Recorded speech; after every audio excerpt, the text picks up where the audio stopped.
Y es allí cuando la incredulidad se levanta. Y yo sé que aunque tú estés hecho un muchacho todavía, muchas veces has luchado con eso. Con la incredulidad, si Dios es real, si Dios existe, si Dios no existe, si Dios existe, ¿por qué yo soy así? Si Dios existe, ¿por qué mis padres son así? Si Dios existe, ¿por qué mi casa está así? Si Dios existe, ¿por qué? ¿Por qué? ¿Y por qué? Y un día yo estuve así. Si Dios es real, ¿por qué estoy viviendo esto? Me operan y los médicos me dicen, tenemos que esperar el resultado de la biopsia. Cuando me entregan los resultados de la biopsia, la muestra da que es un cáncer y que el cáncer estaba en etapa 3. Y yo le decía, Padre, tan joven, mi hija me necesita, Señor. Cuando el neurocirujano ve ese examen, dice, ve a mi esposo y mi esposo le hace una pregunta, doctor, ¿qué comportamiento tiene ese tumor? Y él le dice, lo que te puedo decir es que es un tumor muy agresivo y que crece muy rápido. Hazla feliz. Yo no podía creer que yo, siendo tan joven y teniendo una vida por delante, me acaban de diagnosticar un cáncer tan avanzado. Y los médicos creían que ya había llegado mi final.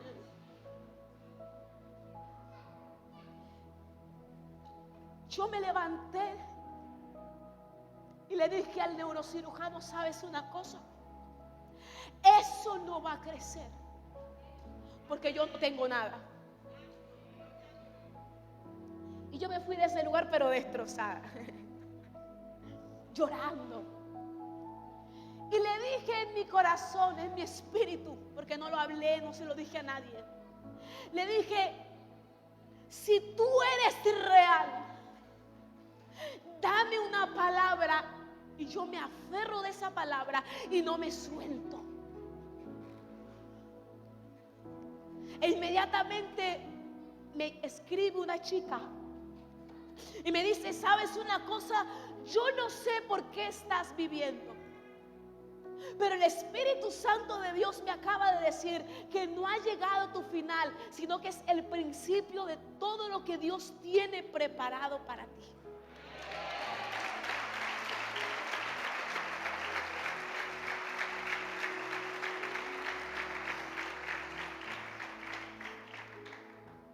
Tú ahora aplaudes y dices gloria a Dios, amén.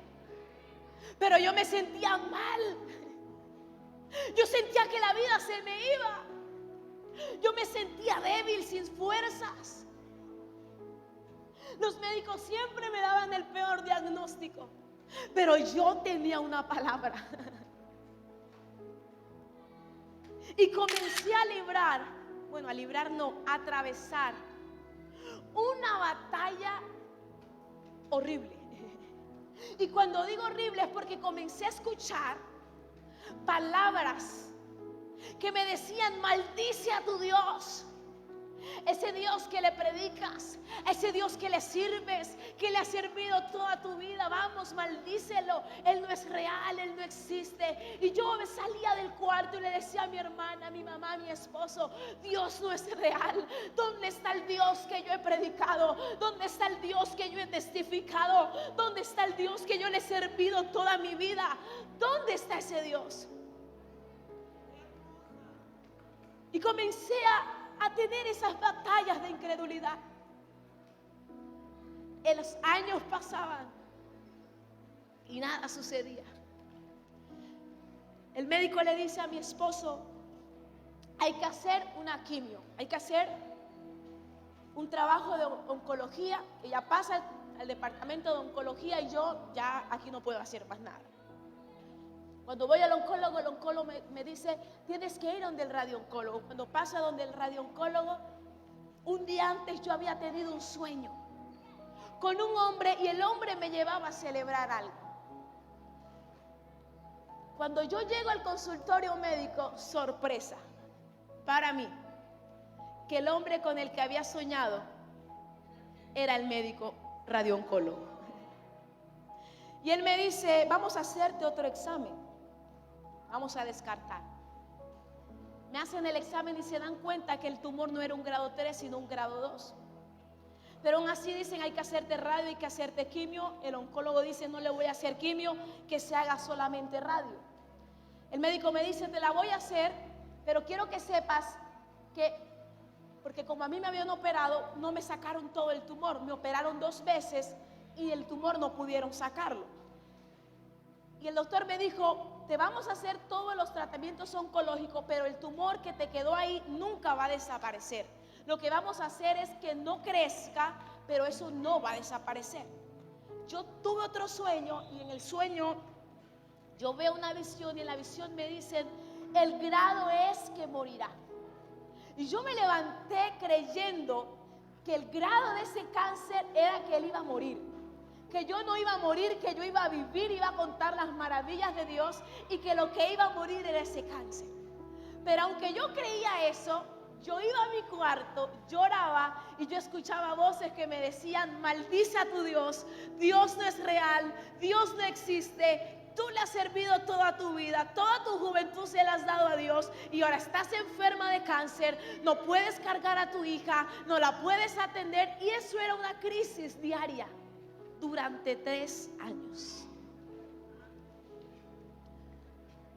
Durante 3 años. Pero un día me levanté y tomé la Biblia y comencé a pegar textos bíblicos en las paredes.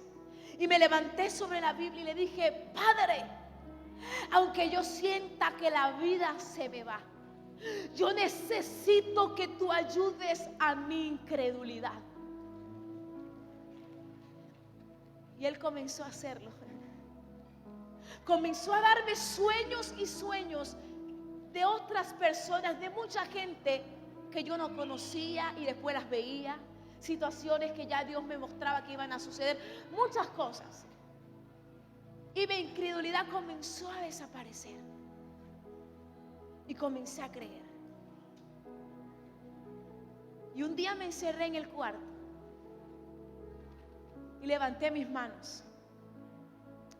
Y le dije, Dios, desde el vientre de mi madre me apartaron para servirte, no para maldecirte. Y comenzó a nacer una canción en mi interior y comencé a cantar. Eres grande, Dios poderoso, eres Rey, siempre fiel. Tú eres grande, Dios poderoso.